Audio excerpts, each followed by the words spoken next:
వెంకటేశాయ. ఏడుకొండలవాడ వెంకటరమణ గోవింద గోవింద. శ్రీ శ్రీనివాస శ్రీ వెంకటేశ గోవింద గోవింద. కలియుగ ప్రత్యక్ష దైవం శ్రీనివాస పరబ్రహ్మ అనుగ్రహ విశేషంతో శ్రీమద్భాగవతంలో నవమ స్కంధంలోని విశేషాలు యథాశక్తి తెలుసుకుంటూ ఉన్నాం. నారాయణం నమస్కృత్య నరం చైవ నరోత్తమం దేవీం సరస్వతీం వ్యాసం తతో జయముదీరయేత్. సుఖయోగీంద్రుల వారు పరీక్షిన్ మహారాజునకు సౌభరి అనే పేరు కలిగినటువంటి మహర్షి యొక్క దివ్యమైన లీలా విశేషాలు వర్ణించి చెబుతూ ఉన్నారు. మాంధాత యొక్క చరిత్ర. ఇక్ష్వాకు వంశంలో జన్మించినటువంటి మాంధాతకు 50 మంది పుత్రికలు ఉన్నారు, 3 పుత్రులు. ఈ 50 మంది పుత్రికలు కూడా సౌభరి అనే పేరు కలిగిన మహర్షినే వరించారు. వాళ్ళందరితో ఆ మహర్షి చక్కగా సంసార జీవితాన్ని ప్రారంభించి అందమైన మిద్దెలు ఏర్పాటు చేసి తన తపశ్శక్తితో చక్కని సరస్సులు, ఆ సరస్సుల్లో అందమైన చెంగల్వ పూలు, ఆ విధంగా ఆనందంగా హాయిగా సౌభరి ఈ 50 మంది భార్యలతో సుఖాలను చక్కగా అనుభవిస్తూ ఉన్నారు. మహార్హ శయ్యాసన వస్త్రభూషణ స్నానానులేపాభ్యవహారమాల్యకై స్వలంకృత స్త్రీ పురుషేషు నిత్యదా రేమేనుగాయ ద్విజ భృంగవందిషు. ఆ ఇళ్ళు ఎలా ఉన్నాయి, ఎంత వైభవంగా ఉన్నాయి. ఆ మహర్షి నిర్మించినటువంటి తపశ్శక్తితో నిర్మింపజేసినటువంటి ఆ ఇళ్ళు మిద్దెలు ఎంత అందంగా ఉన్నాయి అంటే లోపల విలువైనటువంటి హంసతూలికా తల్పాలు ఉన్నాయి. అందమైనటువంటి వస్త్రాలు ధరించినటువంటి భూషణాలు ధరించిన ఎంతోమంది పరిచారకులు ఉన్నారు. అభ్యంగన స్నానములు, దివ్యమైనటువంటి లేపనాలు, ఖరీదైనటువంటి ఎన్నో అమూల్యమైనటువంటి వస్తువులు ఇవన్నీ కూడా ఆ ఇళ్లల్లో కనిపిస్తూ ఉన్నాయి. స్వలంకృత స్త్రీ పురుషేషు, అక్కడ సేవ చేసేటువంటి స్త్రీ పురుషులు కూడా ఖరీదైనటువంటి చక్కని దివ్యమైన వస్త్రాలు ధరించి ఉన్నారు. నిత్యదా రేమే అనుగాయ ద్విజ భృంగ వందిషు. అలాగే వందిమాగధులు. వందిమాగధులు అంటే చక్కగా పొగిడేటువంటి వాళ్ళు, మీరు అంత గొప్పవాళ్ళు ఇంత గొప్పవాళ్ళు అని స్తుతించేటువంటి దివ్యమైన చక్కని పాండిత్యం కలిగినటువంటి విప్రులు కూడా ఆ భవనాల్లో ఉన్నారు. ఏది కావాలంటే అది సమస్తమైన సంపదలకు స్థానభూతమైనటువంటి దివ్యమైన గృహాల్లో ఈ 50 మంది భార్యలతో ఆ మహర్షి చక్కగా సంసార జీవితాన్ని నడిపిస్తూ ఉన్నారు.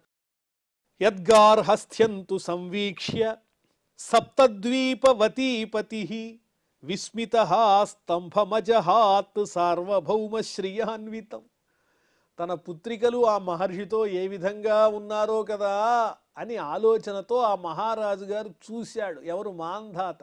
ఈ సౌభరి యొక్క జీవన విధానాన్ని పరిశీలించాడు వచ్చి. తన కుమార్తెలు కష్టపడిపోతున్నారేమో ఈ మహర్షి సేవలో అని. కానీ ఆ మహర్షి చేసినటువంటి ఆ దివ్యమైన మాయను చూచేటప్పటికీ ఆ మహారాజు అహంకారం అంతా నశించిపోయింది. నేనే పెద్ద మహారాజుని, అన్ని భోగాలు నేనే అనుభవిస్తాను అనుకుంటే నాకన్నా గొప్పగా ఈ మహర్షి తన తపశ్శక్తితో ఆనందంగా జీవిస్తున్నాడు, నా పుత్రికలందరినీ సంతోషంగా చూసుకుంటున్నాడు అని ఆనందించాడు. అలాగే ఆ మహారాజు అహంకారం కూడా ఆనాటితో నాశనం అయిపోయింది. సార్వభౌమ శ్రియాన్వితం స్తంభం, నేనే సార్వభౌముణ్ణి, నా దగ్గర ఉన్న సంపదలు ఇంకెవరి దగ్గర లేవు అనేటువంటి స్తంభం, మదం ఏదైతే ఉందో అది నశించిపోయింది. ఏవం గృహేష్వభిరతో విషయాన్ వివిధై సుఖై సేవమానో నచాతుష్యత్ ఆద్యస్తోకైరివానలః. ఈ విధంగా ఈ గృహస్థాశ్రమాన్ని స్వీకరించినటువంటి సౌభరి మహర్షి అనేక రకములైన ఇంద్రియ సంబంధమైన సుఖాలను విషయములను ఆనందిస్తూ సుఖిస్తూ ఎన్ని రకాలుగా వాటిచే సేవింపబడినప్పటికీ సుఖాలు అనుభవించినప్పటికీ ఆయనకి సుఖం మాత్రం కలగలేదు, సంతోషం కలగలేదు, తృప్తి కలగలేదు. ఇక చాలు అనే భావన ఆయన మనసుకి రాలేదు. ఎలాగా అంటే ఆద్యస్థో కైరివానలః, అగ్నిలో నేయి చుక్కలు ఎన్ని వేసినా అగ్ని పెరుగుతూనే ఉంటుంది కానీ ఇక చాలు నెయ్యి వెయ్యొద్దని అగ్ని కోరుతుందా? ఎంత నెయ్యి పోసినా ఆ అగ్నిహోత్రుడు స్వాహా చేసేస్తాడు. అలాగే ఇంద్రియ సుఖాలు ఎన్ని అనుభవించినా మనం ఆ సుఖాలు ఇంకా కావాలని అనిపిస్తుంది తప్ప ఇక చాలు అనేటువంటి ఆలోచన రాదు. అది ఈ సౌభరి మహర్షికి కూడా హృదయానికి అనిపించింది. ఎన్ని సుఖాలు అనుభవించినా ఇంకా అనుభవించాలని అనిపిస్తోంది తప్ప చాలని అనిపించటం లేదు. ఏమిటి ఏమిటి మాయ? స కదాచిదుపాసీనః ఆత్మాపహ్నవమాత్మనః దదర్శ బహృచాచార్యో మీనసంగ సముత్థితం. ఏమిటిది విచిత్రమని ఆలోచనలో పడి అంతటి సౌభరి అనే మహర్షి కూడా ఏకాంతంగా కూర్చుని ఆలోచించారు. ఎక్కడ కలిగింది ఇదంతా? ఓ, ఆ నీటిలో నేను తపస్సు చేసుకునేటప్పుడు ఈ మత్స్యములు చేసిన సంసార జీవితాన్ని చూసి నాలో సంసారం పట్ల ఆసక్తి కలిగింది. దీనంతటికీ అదే మూల కారణం. కానీ దీనివల్ల అమోఘమైన నా తపశ్శక్తి అంతా కూడా నశించిపోయింది కదా. నిరంతరము అఖండంగా సాగేటువంటి నా తపస్సుకే భంగం కలిగింది. ఆత్మాపన్నవమాత్మనః, నేను ఏదైతే సార్థకమైన పని చేస్తూ ఉన్నానో దాన్ని విడిచిపెట్టి ఈ సంసారం అనే లంపటంలో మాయలో పడిపోయాను. అహో ఇమం పశ్యత మే వినాశం తపస్వినః సచ్చరితవ్రతస్య అంతర్జలే వారిచర ప్రసంగాత్ ప్రత్యావితం బ్రహ్మ చిరం ధృతం యత్. చూడండి ఎంత ఆశ్చర్యమో. నేను తపస్వినైనప్పటికీ, ఇంత గొప్పవాడినైనప్పటికీ, గొప్ప చరిత్ర కలిగిన వాడినైనప్పటికీ, ఆ నీటిలో తపస్సు చేసుకునేటప్పుడు చేపలు చేసినటువంటి ఆ సంసార జీవితాన్ని కళ్ళతో చూసి నేను కూడా వ్యామోహపడి తపస్సుని విడిచిపెట్టి సంసారంలో దిగాను. నా స్థాయి నుంచి జారిపోయాను. చిరకాలము నేను ధరించినటువంటి గొప్ప తపస్సంతా కూడా నశించిపోయింది. ఏమిటి నా జీవితం అని ఆ మహర్షి వాపోతూ ఉన్నారు. సంగం త్యజేత మిథునవ్రతినాం ముముక్షు సర్వాత్మనా న విసృజేద్ బహిరింద్రియాణి ఏకశ్చరన్ రహసి చిత్తమనంత ఈశే యుంజీత తద్వ్రతిషు సాధుషు చేత్ ప్రసంగః. ఏ విధంగా నేను జీవించాలనుకున్నానో అది వదిలేసి వేరే మార్గంలోకి వచ్చేసాను. కాబట్టి మోక్షాన్ని కోరుకునే వాళ్ళు ఎవరైనా సరే సంసార జీవితంలో ఉన్న వాళ్ళతో స్నేహం చేయకూడదు. దానివల్ల లేనిపోయినటువంటి బంధాలు సంఘాలు కలుగుతాయి. కాబట్టి సంఘాన్ని విడిచిపెట్టాలి. మోక్షం కావాలంటే సంఘం విడిచిపెట్టాలి. సర్వాత్మన న విసృజేద్ బహిరింద్రియాణి. ఈ ఇంద్రియాలు చాలా మాయ చేస్తాయి. వాటిల్ని బయటికి విడిచిపెట్టకూడదు. వాటిల్ని నియంత్రించాలి మనలోనే. లేకపోతే అవి ఎన్నో కోరికలకి బానిసలైపోతాయి. మన మనస్సు వశంలో ఉండదు. కాబట్టి ఇంద్రియ నిగ్రహంతో ఉండాలి. ఏకశ్చరన్ రహసి చిత్తమనంత ఈశే. ఒక్కరిగా ఒంటరిగా సంచరిస్తూ రహస్యంగా జీవనం చేస్తూ అనంతుడైనటువంటి ఆ శ్రీమన్నారాయణుని యందు నిరంతరము మనస్సుని లగ్నం చెయ్యాలి. యుంజీత తద్వ్రతిషు సాధుషు చేత్ ప్రసంగ. ఒకవేళ మనకి గనక సంగము కావాలి అనుకుంటే ఆ పరమాత్మను సేవించేటువంటి భాగవతులతో స్నేహం చెయ్యొచ్చు. భగవద్భక్తులతో కలిసి సంచరిస్తే ప్రమాదమేం లేదు. ఎందువల్లంటే మనస్సు స్థిరంగా ఆ పరమాత్ముని పాదాల చెంతే ఉంటుంది. అలా కాకుండా సంసార జీవితంలో కొట్టుమిట్టాడేటువంటి సంఘంతో కూడిన వారితో స్నేహం చేస్తే ఇక ఈ సాధించినటువంటి తపస్సంతా కూడా నశించిపోతుంది. ఇదే నేను అనుభవపూర్వకంగా తెలుసుకున్నాను అని ఆ సౌభరి అనేటువంటి మహర్షి మథన పడుతూ ఉన్నారు.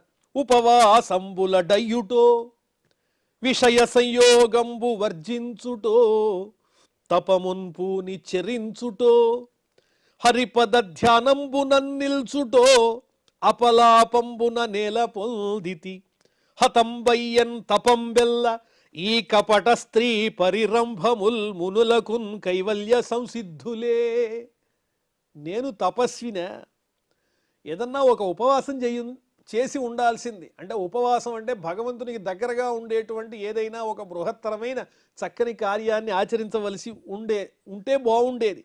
విషయ సంయోగంబు వర్జించుటో, విషయ సుఖాలతో ఉన్నటువంటి ఆ సాంగత్యాన్ని విడిచిపెట్టాలి. తపస్సుని మానేసి సంచరించకూడదు. అలాగే ఆ శ్రీహరి యొక్క పాదములను ఎల్లప్పుడూ పట్టుకుని ఉండాలి. ఇవన్నీ నేను చేశానా? చెయ్యలేదు. నేను ఈ సంఘాన్ని పొంది ప్రేమభావాన్ని పొంది సంసార జీవితంలో భార్యలతో కూడి అదే ఆనందం అనుకుని ఎటో వెళ్ళిపోతూ నిజమైనటువంటి యోగ మార్గాన్ని భక్తి మార్గాన్ని విడిచిపెట్టేశాను కదా, ఆ సంసార సుఖం వల్ల ముక్తి లభిస్తుందా, ఎంత పొరపాటు చేశాను అనుకుంటున్నారు. ఏకస్తపస్వహమథాంభసి మత్స్య సంగాత్ పంచాశదాసముత పంచ సహస్రసర్గ నాంతం వ్రజామ్యుభయకృత్య మనోరథానాం మయా గుణైర్హృతమతి విషయేర్థభావ. ముందు నేను ఒక్కడే ఉండేవాణ్ణి, ఆ నదిలో తపస్సు చేసుకుంటూ ఉండేవాణ్ణి. అలాంటి నేను చివరికి ఆ నీటిలో చేపలతో ఉన్నటువంటి స్నేహం వల్ల, వాటి సంసార జీవితాన్ని చూడటం వల్ల పంచాశదాసం 50 మందిని వివాహం చేసుకున్నాను. ఒంటరిగా ఉంటే ఏ చిక్కు ఉండేది కాదు. ఆ 50 మంది పత్నులు ఉండడం వల్ల నా సంఘం కాస్త పెరిగిపోయింది. అక్కడతో ఆగిందా? ఆ 50 మందికి మళ్ళీ సంతానం కలిగారుగా. పంచసహస్ర సర్గ. ఈ 50 మందికి కలిగినటువంటి సంతానంతో 5000 మందితో నాకు సంఘం ఏర్పడింది. ఒంటరిగా ఉన్నవాణ్ణి 50 మంది కలవాణ్ణి అయ్యాను. అక్కడి నుంచి 5000 మందితో నాకు సంఘం ఏర్పడింది. ఇలా పోతూ ఉంటే ఎప్పటికీ ఈ సంసారానికి అంతమనేది ఉండదు. ఇంకా ఇంకా బాధ్యతలు పెరుగుతూనే ఉంటాయి. ఇహపరాల్లో ఉండేటువంటి తాత్కాలికమైన కోరికలకు లోనయ్యి వీటి నుంచి అతిక్రమించినటువంటి భగవద్ధ్యానాన్ని నేను విస్మరించాను. మాయా గుణై హృతమతి. సత్వరజస్తమో గుణములనబడే ఆ మాయాగుణములతో నా బుద్ధి కాస్త చెలించిపోయింది. విషయ సుఖాల్లో, అదేవిధంగా ఇంద్రియాలకు సంబంధించినటువంటి భోగాల్లో నేను లీనమైపోయాను. నా తపస్సంతా నశించిపోయింది అని ఆ సౌభరి అనేటువంటి మహర్షి బాధపడుతూ, మునినట తత్వవేదినట మోక్షమకాని సుఖంబులెవ్వియున్సనవట కాంతలేబదట సౌధ చెయ్యంబట వాసదేశమున్ తనయులు 5000 నిదానము మీన కుటుంబి సౌఖ్యమున్ కనుటట చల్లరే నగవు కాక మహాత్ములు సూచిమెత్తురే. నేను మునినా, తత్వవేదినా, పరబ్రహ్మతత్వం తెలిసినటువంటి వాడినా, మోక్షాన్ని కోరుకునేటువంటి వాడినా? అలాంటి నేను సుఖాలే ఇష్టపడనటువంటి నాలాంటి మహర్షికి 50 మంది భార్యలా? నేను నివసించేదేమో విలువైనటువంటి మందిరాల్లోనా? నాకు 5000 మంది సంతానమా? ఇలాంటి కోరిక నాకు కలగడానికి కారణమేమో ఆ నదిలో కనిపించినటువంటి ఆ మత్స్యమా? మత్స్య సంతానం చేత నా మనస్సులో ఈ సంసారం పట్ల కోరిక కలిగిందా? ఈ విషయాలన్నీ ఎవరైనా వింటే మహానుభావులు నవ్వరా అని ఎంతో చమత్కారంగా పోతనవారు అందమైన పద్యంలో తెలియజేశారు. ఏవం వసన్ గృహే కాలం విరక్తోన్యాసమాస్థితః వనంజగామానుయయుః తత్పత్న్యః పతిదేవతాః.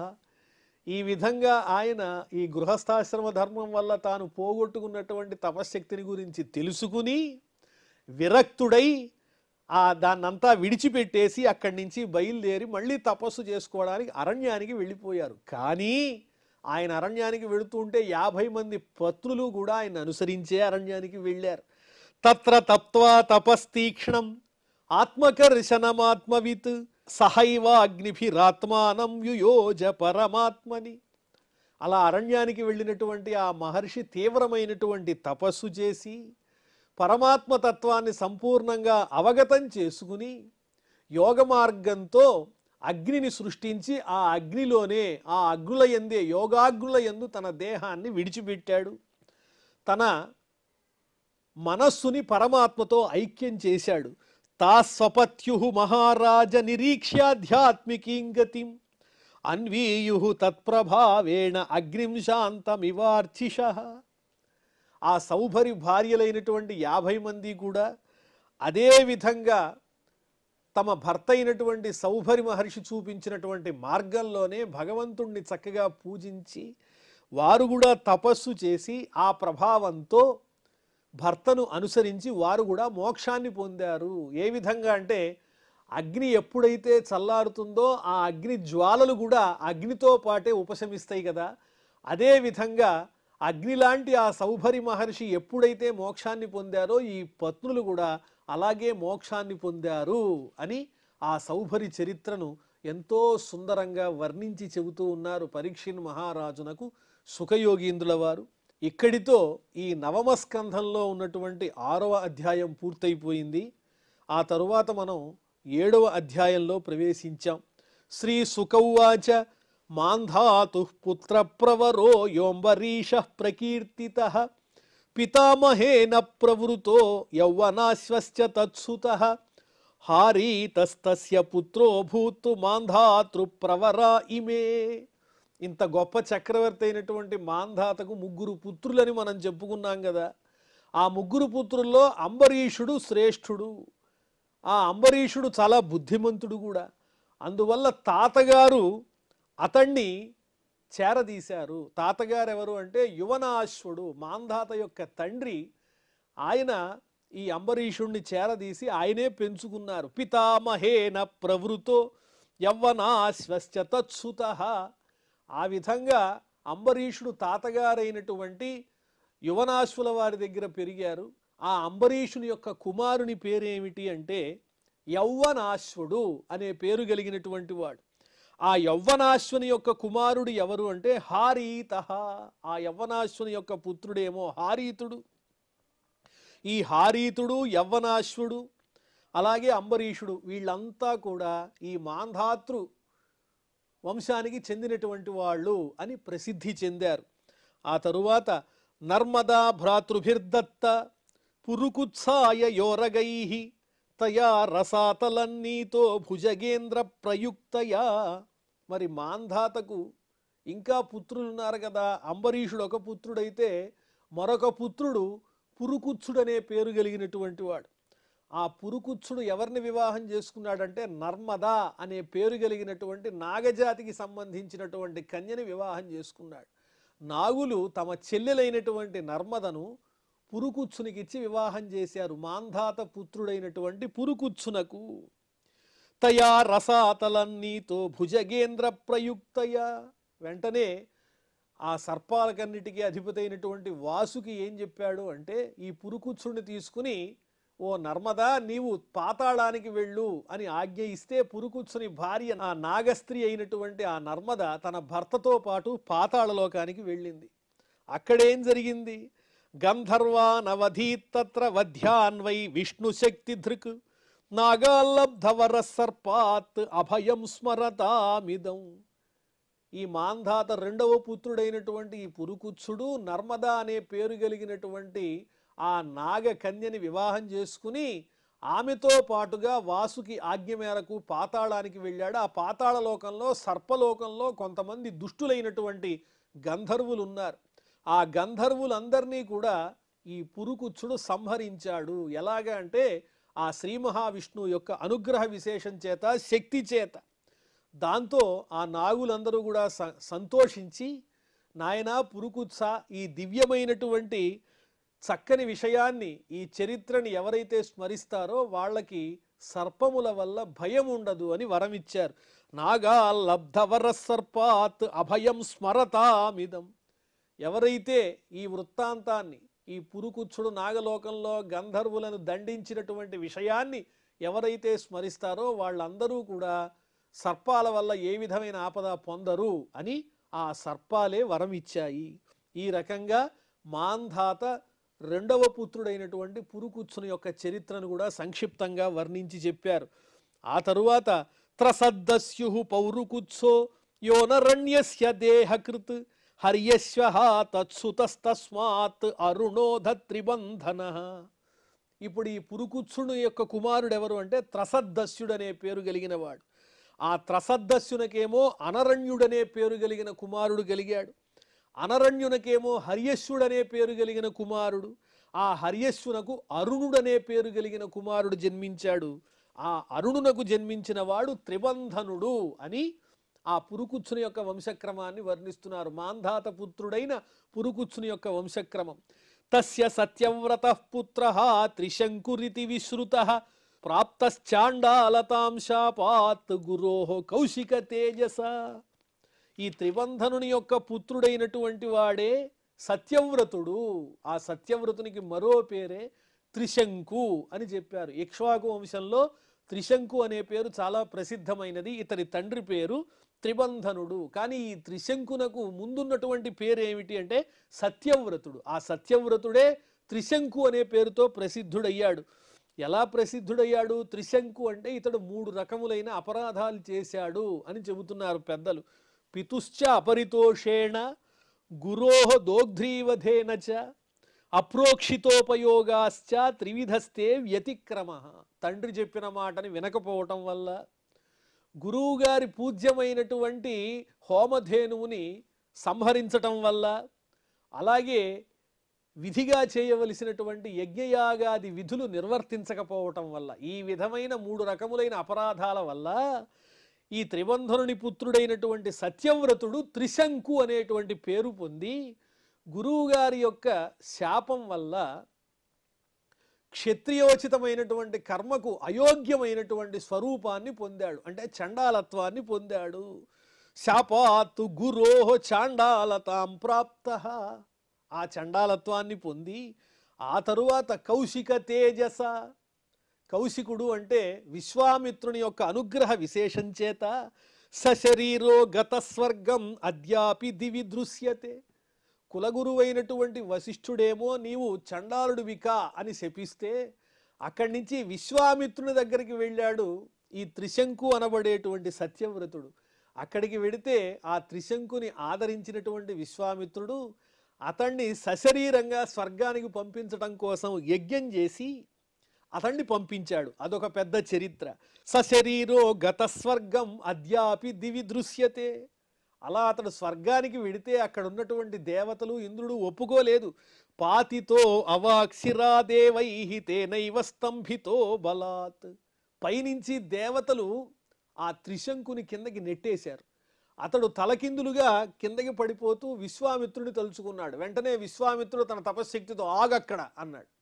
అనంగానే కింద పడలేదు, పైకి వెళ్ళలేదు, అలా మధ్యలో ఉన్నాడు. ఇప్పటికి కూడా త్రిశంకు అలా మధ్యలోనే ఉన్నాడు అని చెబుతూ ఉంటారు, అని వర్ణిస్తూ ఉన్నారు. అందువల్లే త్రిశంకు స్వర్గం అంటారు. అటు పై స్వర్గము కాదు, భూమి కాదు, మధ్యలో విశ్వామిత్రుడు ఏర్పాటు చేసినటువంటి స్వర్గం, అక్కడే త్రిశంకు ఉన్నాడని చెబుతారు. పాతితో అవాక్షిరాదేవై త్రైశంకవో హరిశ్చంద్రో విశ్వామిత్ర వశిష్ఠయో యన్నిమిత్తమభూద్యుద్ధం పక్షిణోర్బహువార్షికం. ఇంత చరిత్ర కలిగిన ఈ త్రిశంకు యొక్క కుమారుడే ప్రసిద్ధుడైనటువంటి హరిశ్చంద్రుడు. సత్యహరిశ్చంద్రుడు అనే పేరుతో ప్రసిద్ధుడైనటువంటి ఆ హరిశ్చంద్రుడు ఎవరు అంటే ఇక్ష్వాకు వంశంలో ఈ త్రిశంకునకు జన్మించినటువంటి వాడే హరిశ్చంద్రుడు. ఇతడి కోసం విశ్వామిత్రుడు, వశిష్ఠుడు, ఈ ఇద్దరు మహర్షులు కూడా దెబ్బలాడుకున్నారు. అది కూడా చాలా ప్రసిద్ధమైనటువంటి విషయమే. యన్నిమిత్తం అభూద్యుద్ధం పక్షిణో బహువార్షికం. ఆ హరిశ్చంద్రుని యొక్క సత్యదీక్షని బాగా తెలుసుకోవాలి అని విశ్వామిత్రుడు ఎన్నో పరీక్షలు పెట్టాడు. ఇది కూడా పురాణాల్లో ప్రసిద్ధమైనటువంటి చరిత్రే. కానీ ఇతని కారణంగా వశిష్ఠుడు, విశ్వామిత్రుడు ఇద్దరు ఒకరినొకరు శపించుకున్నారు. ఏమని అంటే, వశిష్ఠుడేమో విశ్వామిత్రుడిని శపించాడు, నువ్వు గ్రద్ద అయిపో. విశ్వామిత్రుడు వశిష్ఠుడిని శపించాడు, నువ్వు కొంగ అయిపో అన్నాడు. ఈ రకంగా ఇద్దరు మహర్షులు పరస్పరం శాపాలు పెట్టుకోవటం వల్ల ఒకరు గ్రద్దగాను ఒకరు కొంగగాను జీవించారు. సోనపత్యో విషణ్ణాత్మా నారదస్యోపదేశతః వరుణం శరణం యాతః పుత్రో మే జాయతాం ప్రభో. ఇంత చరిత్ర కలిగిన హరిశ్చంద్రునకు కూడా సంతానము లేదు. ఆ సంతానం లేకపోవటం వల్ల అతడు ఎంతో దుఃఖితుడై ఉంటే ఆ హరిశ్చంద్రుని దగ్గరకు నారద మహర్షి వచ్చి ఉపదేశించారు. నాయనా, నీకు సంతానం కావాలంటే నేను మార్గం చెబుతాను. వరుణం శరణం యాతః పుత్రో మే జాయతాం ప్రభో. నువ్వు వరుణదేవుని అనుగ్రహాన్ని సంపాదించు. ఆ వరుణదేవుణ్ణి పూజిస్తే ఆ వరుణదేవుని అనుగ్రహం వల్ల నీకు సంతానం కలుగుతుంది అని నారద మహర్షి ఉపదేశం చేశారు ఆ హరిశ్చంద్రునకు. దాంతో ఆ ఇక్ష్వాకు వంశీయుడు త్రిశంకుని యొక్క కుమారుడైనటువంటి అతడు ఈ హరిశ్చంద్రుడు వరుణదేవుణ్ణి పూజించాడు. యది వీరో మహారాజ తేనైవ త్వాం యజేయితి తథేతి వరుణేనాస్య పుత్రో జాతస్తు రోహితః. ఆ హరిశ్చంద్రుడు ఏమని మాటిచ్చాడు వరుణదేవునికి? ఓ వరుణదేవా, నువ్వు అనుగ్రహిస్తే నా పుత్రుణ్ణే యజ్ఞ పశువుగా పెట్టి యజ్ఞం చేస్తా అన్నాడు. మరి ఈ విచిత్రాలు ఏమిటో అవన్నీ మనం మళ్ళీ తెలుసుకుందాం. ప్రస్తుతం క్షమా ప్రార్థనాదులతో ఈ కార్యక్రమాన్ని పరిసమాప్తం చేసుకుందాం. అథ క్షమా ప్రార్థన. యదక్షర పదభ్రష్టం మాత్రాహీనం చ యద్భవేత్ తత్సర్వం క్షమ్యతాం దేవ నారాయణ నమోస్తుతే. శ్రియః కాంతాయ కళ్యాణ నిధయే నిధయేర్థినాం శ్రీవేంకట నివాసాయ శ్రీనివాసాయ మంగళం.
Oh